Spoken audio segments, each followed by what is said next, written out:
Questions for homosexuals and those who approve of it. Questions for homosexuals who approve of it.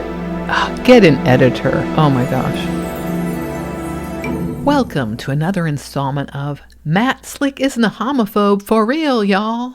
Hi, my name is Scarlett, and I'm an atheist and skeptic, and I have a fascination with bad ideas, the people that hold them, the way they express themselves. Just the way I am. If you think I'm exaggerating this title, I invite you to go read the dozens of pages dedicated to this issue on CARM and see how much space is allotted to this particular cognitive dissonance of Matt's. You see, it is advocates for LGBTQ plus rights and their allies who are the real bigots for not tolerating his intolerance. Matt is clearly upset that American culture has moved toward more acceptance of our LGBTQ plus community, such that homophobia has fallen out of favor, and he can't go around talking about the damn homos without someone pointing out his bigotry. He wants a pat on the head for doing the Lord's work. But these questions not only reveal his misunderstanding of what it means to be gay or bi, it also reveals the extent to which this is merely an intellectual exercise that doesn't impact real lives, like some version of the trolley problem where Slick will always pull the lever to make it run over the LGBTQ plus community and say what a hero he is for his moral fortitude. He calls it homosexuality, a really clinical term, and only cares about behavior, omitting or not caring about the fact that it is an orientation and component of one's identity. I can't find any pages talking about trans folks for better or worse, and Slick has less of a biblical footing really to bash them. At least the Bible has a handful of verses about same-sex behavior being an abomination. And Slick doesn't even contemplate that folks could be under the bi plus umbrella. It's very reductive. He has follow-ups to these questions where he responds to people who answered him, but he is a master at dodgeball and misses every point they make. Let's see these questions now. The first questions are called genetic homosexuality.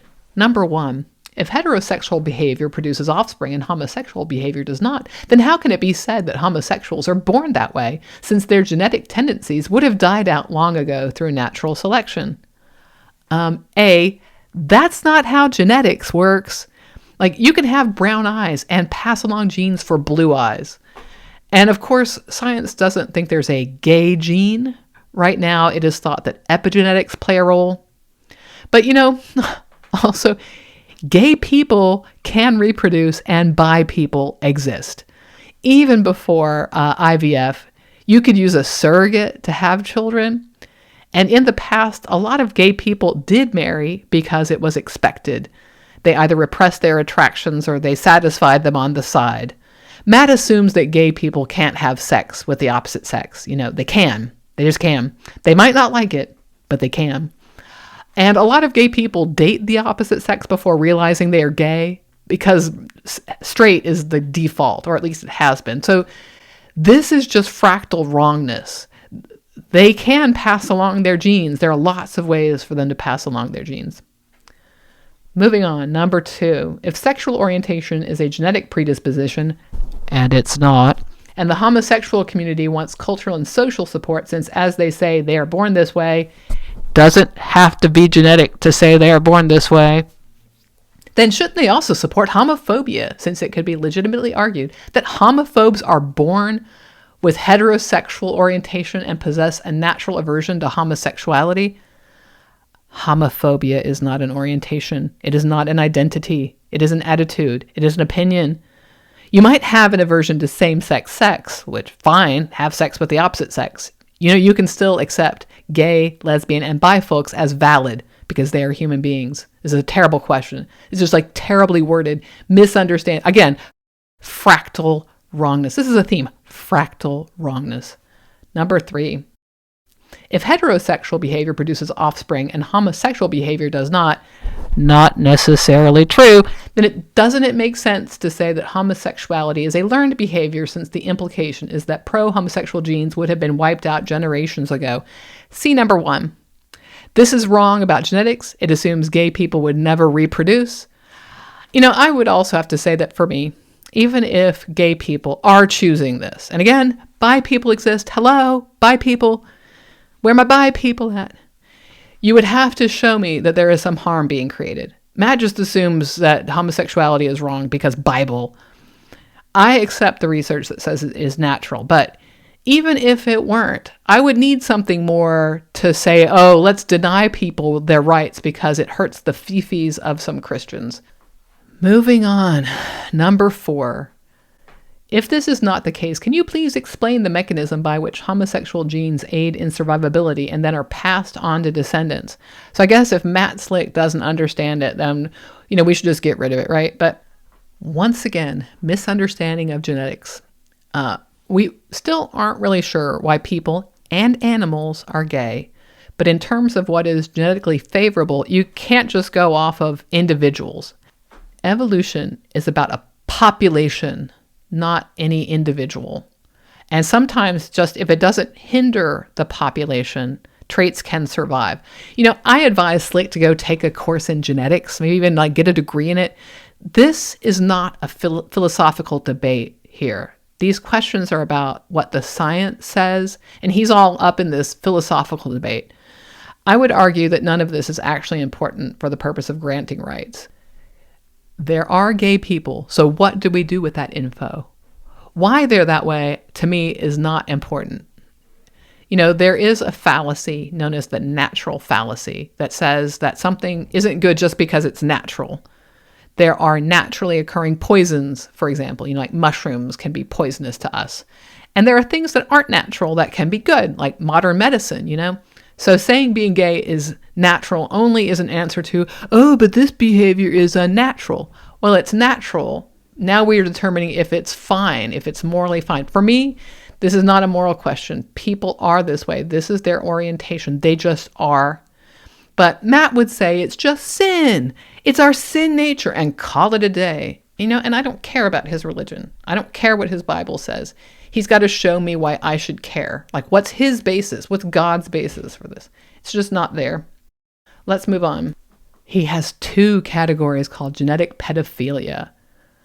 Number 5, if genetic predisposition is used as a support for stating that homosexual behavior is morally okay because they are born that way, then shouldn't pedophilia behavior also be considered morally okay since they claim they were born that way? Okay, so there are 2 issues here. And one is there is a growing body of work that says we shouldn't shame people for their attractions. But also number 2, there is no way we should consider that the behavior of pedophiles is morally acceptable because they are harming people. Our value here is to limit harm to people, Matt. And this is the thing. So even if it is true that people are born with this tendency, they should work on that because they can't act on it. Christian bigots who just see sex wrong unless man-woman missionary position in marriage can't sort out what behaviors are actually harmful. And the gay relationships we are talking about are mutually consenting among adults, preferably safe sex. We're not talking about violating someone's consent. Matt probably doesn't get that because the Holy Spirit violated his consent and just rammed himself into his heart.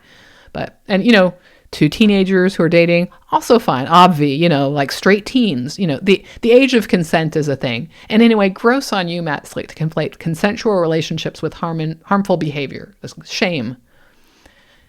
Number 6. If pedophiles are morally wrong because they violate the wishes and the will of younger individuals, then at what age is a person too young to engage in sexual activity in accordance with his or her natural predisposition, i.e. being born that way? I don't know why this is a question for gay issues. And I don't even know what it has to do with pedophilia. Consent is an issue. Informed consent. We have determined that about 18, a person can offer informed consent due to, brain development. And obviously there's variation on an individual basis, so the 18 mark is approximate. None of it has anything to do with being gay. This is just all poisoning the well and confusing what informed consent means.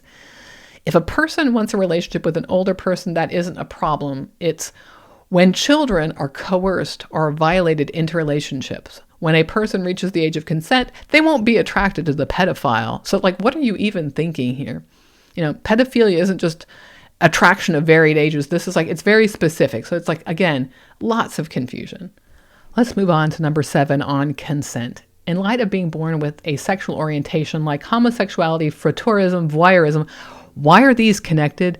There's no connection there. If pedophiles are morally wrong because they're acting out their sexual orientation upon minors, it's not a sexual orientation. Stop it. Who are not mature enough to consent, then what do you do when minors become mature enough to consent and also claim they're born wanting a sexual relationship with an older person? This is just all so confused. This wouldn't be pedophilia if they are beyond the age of consent. We're out of pedophilia. I really think Matt does not get the idea of informed consent, why the age of consent is what it is. Like, go read a book, for fuck's sake. And none of this has anything to do with being gay. None of it. Let's just go on to number 8. The topic is again consent. If what is sexually permissible is what is based on consent, then what do you do with younger than 18 adolescents who consent to having sex with much older people? Is it okay? What do you not get about power differentials and the informed part of informed consent? This is getting creepy. This is really creepy. And this is not an orientation. This is not part of your identity. Let's move on.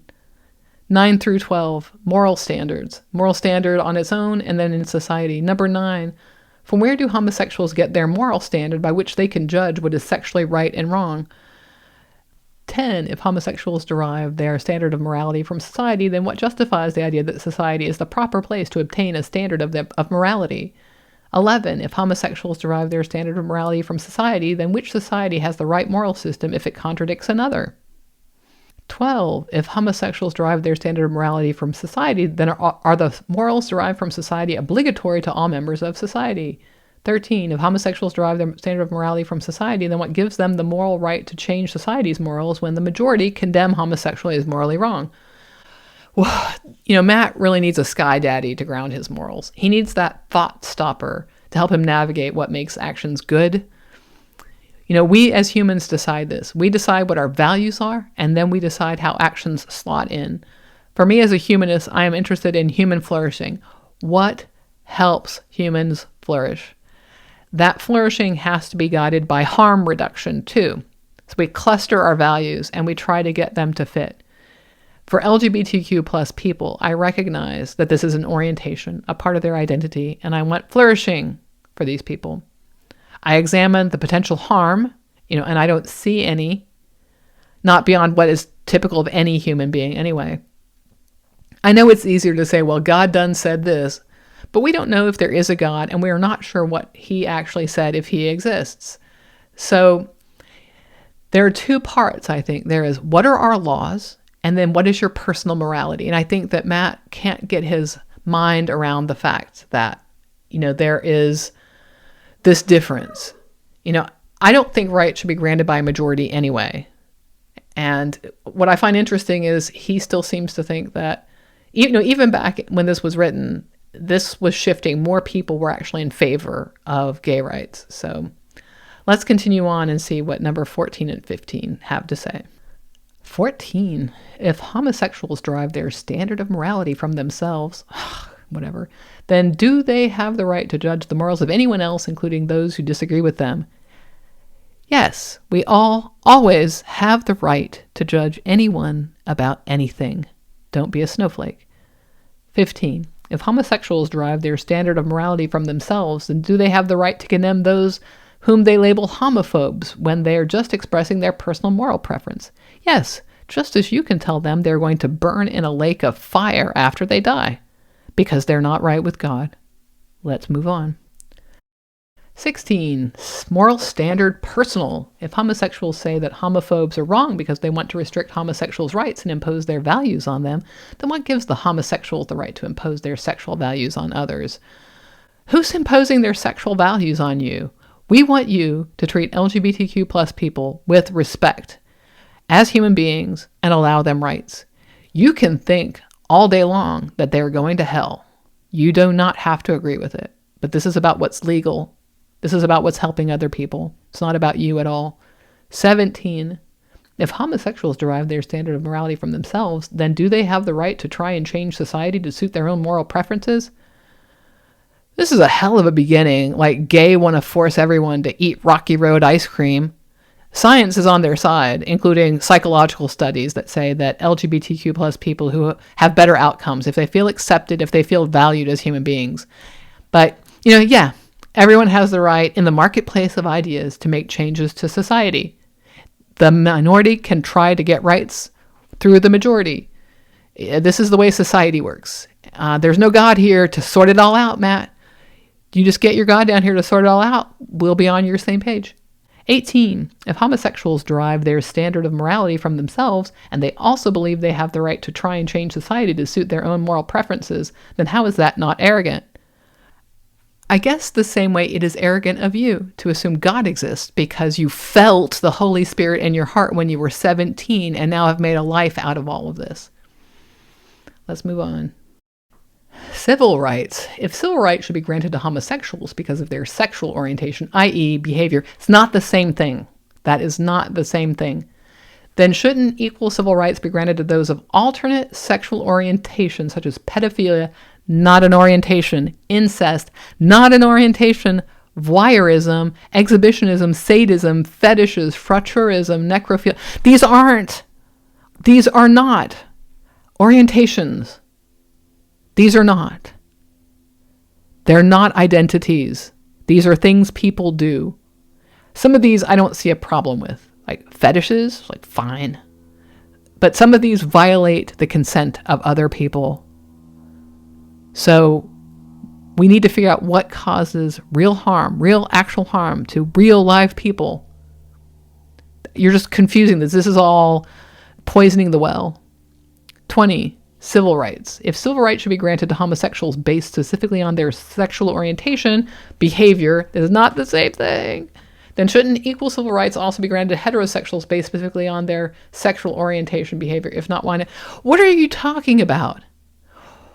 What are you even talking about? We are talking about gay people having the same thing you already enjoy. So what are you missing in life?